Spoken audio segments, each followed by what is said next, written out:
Okay, I have a simple question for you. What are you working toward? I talked to a young man in his early 20s, well, maybe late teens, 19, 20. He's in college, Dillard University. And I just simply asked a simple question, what are you working toward? He says a degree. I said, why? And he was baffled, befuddled. I said, well, what is the reason, what is your ultimate goal upon getting a degree? Well, I want to be an engineer. Why? To what end? I asked. Well, so I could have get a good job. So I asked him, get a good job for what? Mr. Daniels, what do you mean by get a good job for what? What is your ultimate goal, young man? Well, then I get a good job, I can do whatever I want. And you know, I'm going to tell you folks, it dawned on me that this young strapping buck didn't know what Wakanda was all about. I'm not criticizing. It's just an observance. And I've talked to several other people like him, including staff here at the office. When I was 18 years old, I knew that I wanted to have my own, my Wakanda. Now, the movies turn $1 billion, and I guarantee you that most people who are watching the movie won't grasp what I grasp from the movie. Well, it's not that I'm some kind of genius, because I'm not. But I think it's somewhat generational here. This, and pardon me, I'm a little stopped up here, folks. I'm coming down with something, I guess. But not enough to keep me from you, of course. I'll just, the best way to get rid of a cold is to give it to someone else. So, I'm giving it to you. So, the movie's done $1 billion. It's, what is it, Afro-futuristic, fantasical. But it's about something else, something that I think is generational. Of all the things that you could observe in that movie, every character is tied to the land. Every character. Every, be it Killmonger, be it, what is it, T'Challa. Everything evolves around that land. And ladies and gentlemen, I think there's a big divide here. And I don't know where it started, but I thought I'd bring it up today. After talking to this young man, he has no ties to the land at all. Actually, ladies and gentlemen, I have found that most young people, African American and Caucasian, but especially African Americans, are tenants. There is no thought of having your own. Now, I was in school not very long ago, folks, when I was 16, 17 years old, coming out of a trailer there in Hansborough, Mississippi. Let me just tell you. You know what Hansborough is? Yes. Okay. Just testing. I knew that I wanted to have land. I knew that I wanted to have my own house. I knew that I wanted to have maybe 5, 6 children. That was the era. If you would have asked Rip what is his ultimate goal, that was it. A family, land, house, my own. Not anymore, bro. No. Not anymore, Whitlow. And of all the things you observe in this movie, it's all about that. It's all about the land and what the land can produce. My dad used to always say, you know, boy, you're not homeless when you own your own land. Now, hang on, I'm going somewhere with this. I think that whole land quest is what made this country, folks. And when such time we teach our children otherwise, oh, you just got to go out and get a good job. I'm not knocking a good job. But it's for a cause. It's not just because. That young potential engineer really didn't have a clue as to his driving force. Well, I want to go out and get an engineer and I get a good job. His quest is to make money. To what end? What are you going to do with it? If that's it, you're going to... The driving force, ladies and gentlemen, the driving force in this great country of mine has been 2 things. Number 1, land. Number 2, family. And I put that in that order for this reason. If, in fact, you don't have land, then trust me on this, it's not going to help your family. Now we say, oh, we'll have a family and not have anywhere to live. Does that make any kind of sense? No. Pilgrims understood that. that whole freedom thing, that freedom of religion and so forth, but you've got to have the land. You own it, therefore you could do what you want on it. So I continued my conversation with him. I said, well, so you become an engineer and you get a good job, and what do you call a good job? And he described that, what he's making and so forth. And I said, then what are you going to do? Do you know that getting a house and family were way down that list of things? Or do some traveling. I think I'd like to get a BMW and, you know, just trying to live the good life. You know what I mean? Just want to live the good life. I just want to. And then way down the line, I said, well, you think about getting married? Yeah, somewhere around 30-something. Really? But folks, let me just tell you, I don't want you to do this on your own. I don't have to sit here and lecture you on it. I want you to go back and I want you to go back and look at 1965, even 1975. It's not ancient history. Not ancient history now. Just look at the average age of the individual who bought a house, started a family. I can tell you what it is. And I can tell you right now it's intricately tied to the GI Bill and many of those African Americans especially who came back from Vietnam. Well, it started first with the Korean conflict. The GI Bill was alive and well, and it actually paid for education at Jackson State. It made Tougaloo College. Because those guys, African Americans, come out. People like Dr. Dunn, who went to Alcorn University, or Mr. Coach Lutilli Stephanie, who grabbed us, came out of the military, and used her GI Bill, and then bought a house. Bought a house, got land, got a VA loan. That's what built Sawyer City, and that's what built South Jackson, and in and around Pontchartrain Park there in New Orleans. That's what built it. But these guys were in their 20s. 20s and 30s. You got drafted at 18 years old. You served 2 years and you got out. Guess how old you were? Simple math here, bro. Come on. How old you were? You're 18 years old. You got drafted fresh out of high school. About 22, 23. 20 years old. You came back with a GI Bill. That meant that you had the ability to go out and get a loan. Didn't have credit cards, you see. So you went out and got a loan, and therefore you were able to buy a house. So it was not unusual that the average homeowner, ladies and gentlemen, just among African Americans, was in his 20s. They were under 30 years old with a mortgage.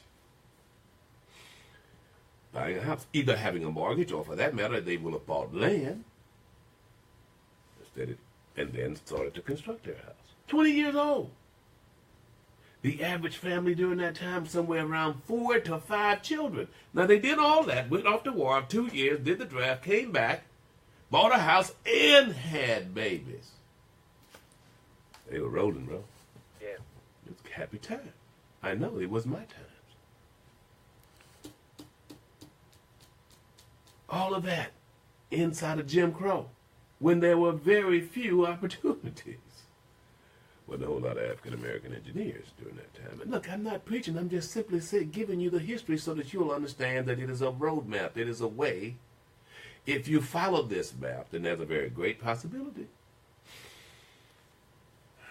you'll achieve some kind of wealth, as did my father, and maybe even me. What's curious to me, though, is this whole idea of not knowing. How do you sit there, watch the movie, and not see, well, you know, home is everything. Home and family, that's it. That's it. That's it. That's what it boils down to.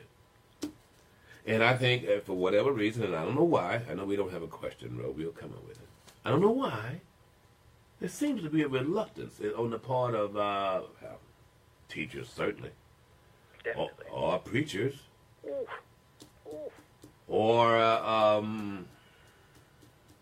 any elders, parents, to say this. This whole idea, go out and get a good job. Look, it's nothing wrong with a good job. What I'm saying is, though, is that you can also get a good profession. In other words, as well, you can get a good job. You can go into business for yourself. I mean, it's not to say that you just got to go out. Get a good license. In other words, what you want to be is productive. We were told to be productive. That's it. You've got to do something. You can't stay around here. Which is why many young African American strapping bucks were, if they weren't drafted, they joined the military. They did. Many of them, it was not unusual to have African Americans come out of high school and instantly go right into the military. And some of those are doing very well. They literally built Creola. And Moss Point, many of those houses you see with the wood frame houses and the porches on them, a lot of those individuals were veterans. Got the GI Bill, built the house. They're shaking their head right now saying, yeah, you're right, Rip, I know I am. Remember it very well. The question is what is wrong now? What is your quest? And I'm going to tell you, not just an observation. Okay. If you don't have some quest beyond, I just want to go to school, get a good job, trust me, then your purpose in life will not be fulfilled. In other words, how you get there is what you train for. You're training, in other words, this is my method for achieving this, my Wakanda. Go. I saw something that John, my brain just, folks, I'm on a little medication here, so bear with me here. Jason Whitfield wrote about the finding your Wakanda, Wakanda and so forth, and I thought it was very, very quite telling, and it was pretty much what I'm saying now. It's on the same line. You define what that is. You've got to define what that is. What is your ultimate goal? It can't just be, I want to make $1 million. I'm going to tell you that. It has to be, your motivation in life has to be something that is tangible.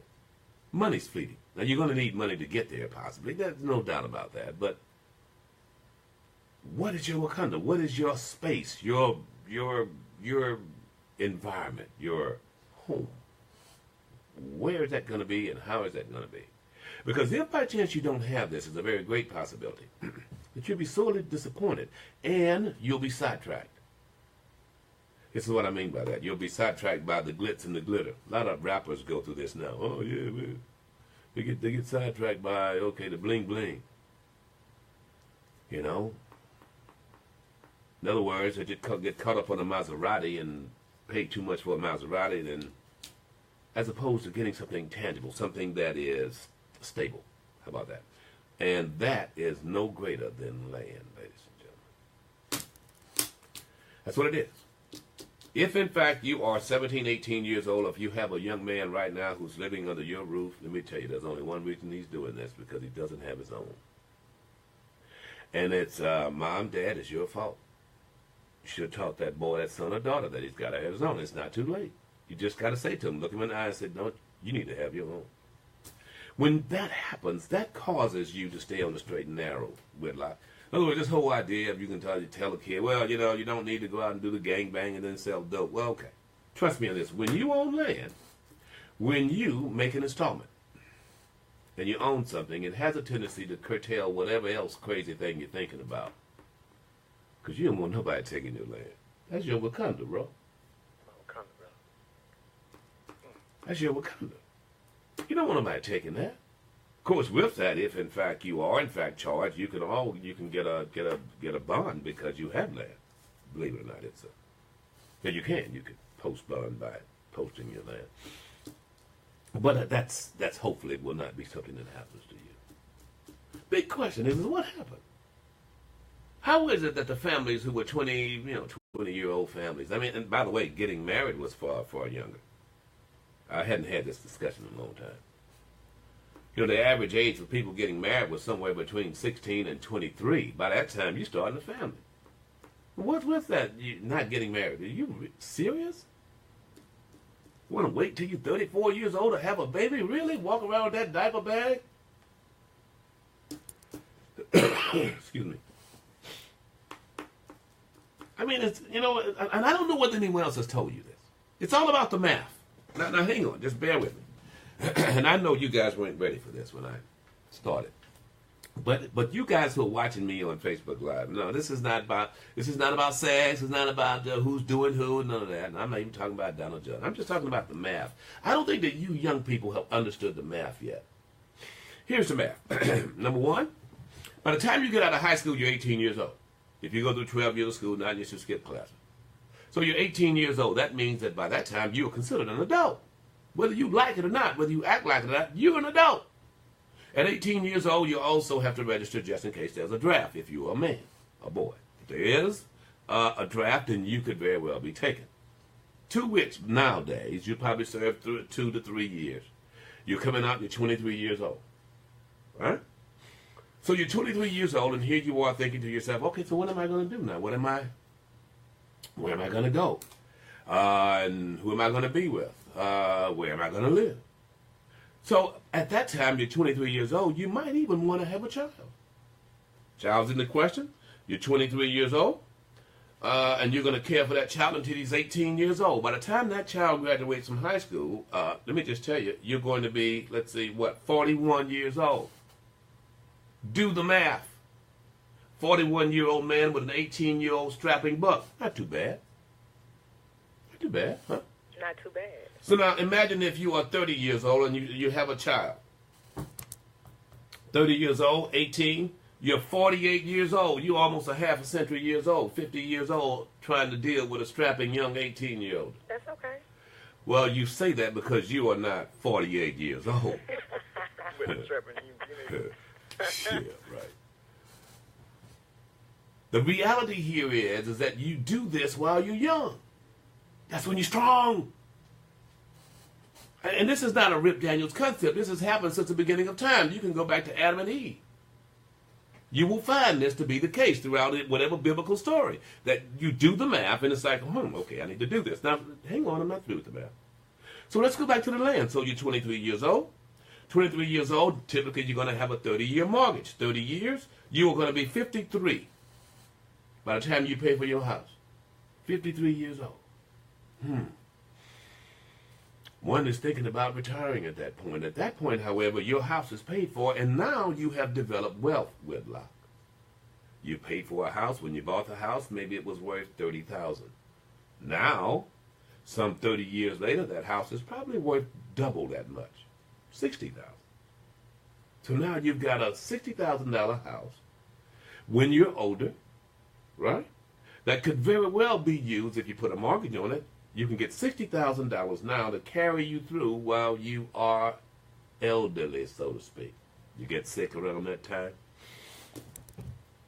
It's the math. And I just don't think that high school, or even you, Mom, Dad, you're not teaching young people the math. You're not here forever. It's very fleeting, this thing called time. And trust me, every day you live, you're getting older. You're supposed to get a little wiser.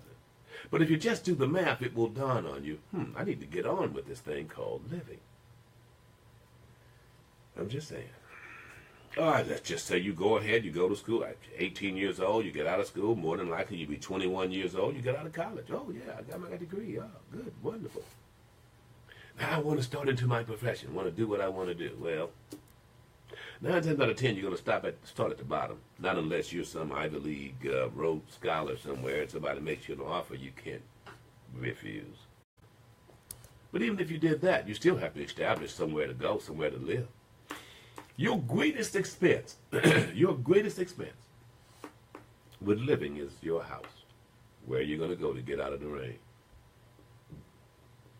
And we're not teaching that. You see, ladies and gentlemen, there was incredible teachers like Miss Hawthorne or Miss Keggins who actually taught home ec, and they taught girls this. Boys got it in the shop. We had people like Mr. Smith and Mr. Reed in my day who would talk about this while you were sitting there learning how to use a bitch, how to use a drill saw. I'm sorry, a table saw or a drill press. They'll tell you about things like this. Boy, you're going to have to build your house one day. You're going to have to. While doing the work, you had to listen, Whitlock. While using your hands, you didn't have to look at them. They just, you listened to what they were saying, and I didn't realize it, but you learned this. Boy, you need to be getting you a house by the time you turn 27 years old now. You either build it yourself or you could do it yourself. Oh, you could do it yourself. You really could. All you got to do is. It's always that. You find those old guys that all you got to do is. I don't hear that much in your age group, bro. All you got to do is. hear a lot of, well, you can't do that, cuz. So, look, I thought about the movie, and I thought about the movie, and I thought about this young man. The conversation started out with talking about, Black Panther and this whole Wakanda thing. It's not just a fantasy. It is, it is steeped in the American tradition. It was steeped in the African tradition as well. Do you know that the one quest of the average Senegalese is to get a house? That's right. Take them 10 years to build it themselves. They go in it without a mortgage. They petition the government to get the land wherever it is. They go out, they plot it out, and say, hey, government, I'd like to get this land because much of the land, since the French moved out, is owned by the government. So the government says, I'll tell you what we're going to do. We'll give you this land, but you got to build a house on it. And you can take as long as you want, but the house got to be built on it now at a certain period of time. Now, it might take 10 to 15 years. As long as they are improving the land, they're cool. They're cool. And you will find houses everywhere. I mean, those cinder block houses. Now, I'm not talking mud huts here, ladies and gentlemen. They're incredible builders. And cement is very, very cheap there, too. But they're tied to it. And the question is what happened? The average young African-American strapping buck, 18, 19 years old, is wanting to go play basketball, not get a house. Am I wrong, Whitlock? Yeah, you're right. You're right for the majority. I mean, do you find the average guy, the lovely lady that you are, 20-something, 30-something years old, talking about getting a house? In my age group, yes, but I wouldn't say in my early 20s. That's what we were discussing. I mean, our early 20s, we were trying to finish school, get our money right, Yeah. pay off cars, So student loans. So what do you think the average young guy look for when it comes down to children? 1, 2, 3, 4? To be honest with you, I'm not even sure if young people even think like that. I know that when I was 18, 19, I wasn't thinking about, well, how many kids am I going to have? Or, what age am I going to get married? It was more about what I was going to do in the next 2 to 4 years, what I wanted to major in, and party life. It wasn't about, at 29, I want to have this, and that. I just knew I wanted to be successful. So, I mean, How did you define that? Successful? Yeah. You define that along the way. I mean, I'm pretty sure in high school we have an idea of what we'd like to accomplish or what we'd like to do, but what? This. So what did you? Don't give me a we. I'm talking about you. So in other words, by ultimately your goal was to finish school, get a degree or some type of license in something, get a career, save money, and we'll figure out the rest later. That was my mindset. Buying a house was way down the line. Huh? Oh, yeah. I wasn't thinking about no house. Yeah. Not once or twice. And therein lies my discussion. You see, unless, and don't get me wrong on this, folks. Everybody have their own quest. And I'm not suggesting that this is designed for everybody, but it was a universal quest on the part of the average family, the so-called nuclear family in the 1960s, 50s, even before then. So that you had to have your own. All the things that you were talking about having, be it the school, be it your degree, and get a career, all of those things you do realize require your living somewhere, having somewhere to go to get out of the ring. And I'm condemning it. I'm just simply saying I've seen that kind of mindset, and there's a flaw in that mindset. As if somehow or another you can't do things simultaneously. I mean, while in college, you realize I was seeking to buy land, get my own. But it's not to say, okay, I'm going to do this first and then that. It's like a segmentation going on here. And I don't know where this came from. I really don't, Whitlock, bro. In other words, while I'm in college, I can't do anything else. While I'm playing basketball, I can't do everything else. While I'm working on a job trying to develop a career, I can't do something else. Yeah, you can. What? I mean, you can't rub your stomach and pat your head at the same time? No, it's just something like a tunnel vision. It's tunnel vision, I think there's some indications you've been convinced to think that's how it's supposed to be. I don't know where that came from. Well, Not supposed. no. You just said it. We've been convinced. There was a certain line of thought that said, if you focus all of your intention on what it is that you think you're good at or what it is you want to do, you'll succeed. That means if you are taking time out to devote to other ventures, you might not be as well off or you might not succeed as fast. I think that's a part of the curriculum. Really? I do. The same with developing wealth and developing not just an employment, but a way to derive wealth, whether it's home ownership or multiple streams of income, or owning your own business. Those things aren't taught. And if they were taught, they stopped being taught. Maybe that happened around integration when they saw the power of the black dollar and they wanted to quell that somehow. I'm not trying to orchestrate some kind of big conspiracy here, but generationally, we see a stop gap in that, and I think it correlates. Well, I don't doubt that I don't know whether, I think it was taught. Y'all weren't listening. I do in some cases. I think it wasn't taught in school. It was taught at home. I think there are plenty of examples of businesses around you that one didn't ask to say, how did you do it? You saw a lot of folks busting their hump every morning. You just didn't bother to ask, how did you get that?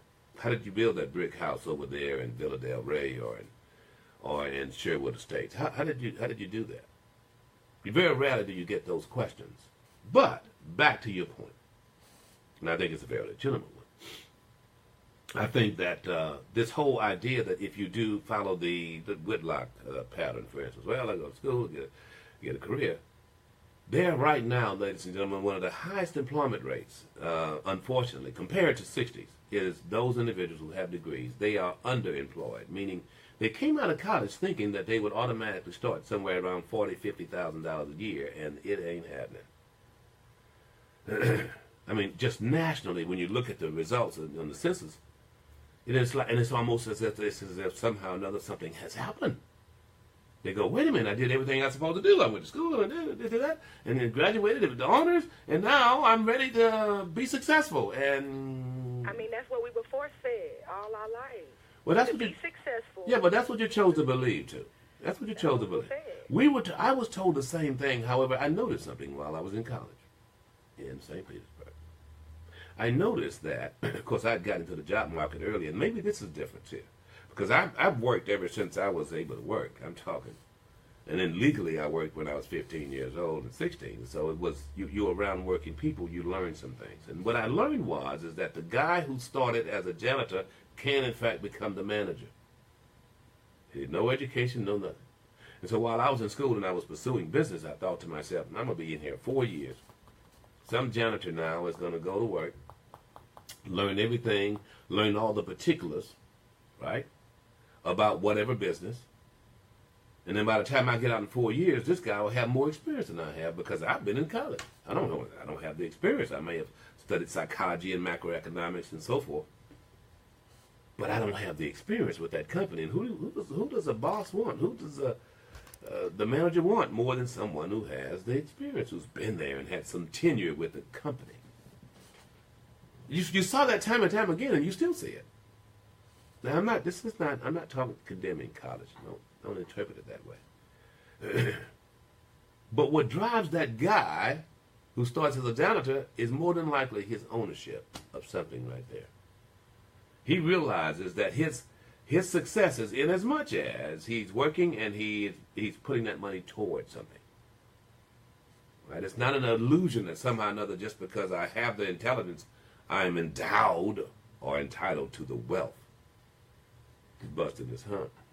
Learning a lot of stuff, but more than anything else, he, like yours truly, was learning how to own it yourself, and that's what I did. Worked in radio stations for close to 20 years. Figured it out. Did that. And ladies and gentlemen, I'm going to tell you, the motivation from it was not because of anything else outside of what I told you I thought about when I was 16 or 18 years old. My Wakanda. My land. My place to go to get out of the rain. It doesn't have to be elaborate. It doesn't have to be a castle. But ownership. Whitlock Row. And I just don't see it. I'm telling you. When I further pressed, the young engineer wannabe, and I was, we were there on on Chef Mentor Highway. That's where you have in Gentilly, there in New Orleans, where Dillard is. I said, man, did you see all these houses? Because if you've ever gone that way, you'll it's incredible houses. Yeah. Beautiful.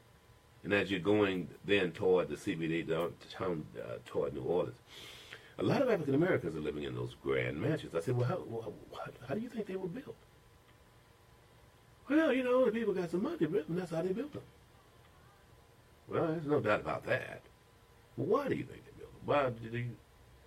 Well, I mean, because they had to have some place to stay. Well, where do you have to stay? Well, I'm in the dorm. I said, where are you going to stay after that? Where are you going to live when you become an engineer? Well, I think about that as Whitlock just said. When I come you got time to figure that all out. No, the reality is that you, at that point, you are 23, 24 years old. Do the math. Figure what out? You get a mortgage, 30 years. That's if you pay for the house. And heaven knows what can happen in between that time. And then there are the what ifs. What if you're fired?